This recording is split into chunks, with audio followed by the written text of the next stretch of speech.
C'est le début des années de plomb. Pour les officiers putschistes, le roi crée la prison secrète de Tazmamart, dans les montagnes de l'Atlas, au sud-est du Maroc. À Tazmamart, dont voici les seules images jamais filmées, les conditions de détention sont très dures. L'armée marocaine torture à Tazmamart. Mais la communauté internationale détourne le regard. La brutalité du régime de Hassan II demeure très longtemps secrète. Jusqu'en 1990. L'écrivain français Gilles Perrault sort un livre intitulé « Notre ami le roi ».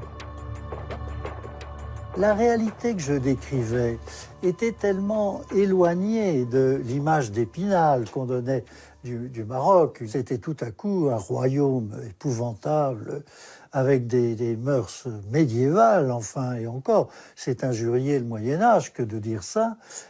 C'était tellement éloigné que les gens ont été saisis. Et je me souviens même des journalistes qui m'interviewaient, me disaient « Mais est-ce que vous n'avez pas un peu forcé la dose ? Tazmamart, c'est pas possible quand même. » Bah si. Et vous aviez au même moment Hassan II qui disait c'est de la pure imagination, c'est de la pure imagination. Tazmamart n'a jamais existé.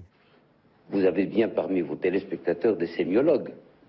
Je n'ai pas la tête d'un bonhomme qui torture à longueur de journée, qui trouve le moyen de dormir, de bien faire son travail, de rire, de sourire, d'embrasser ses enfants et d'avoir le culot par-dessus le marché d'aller serrer les mains de chef d'État. Alors là, non.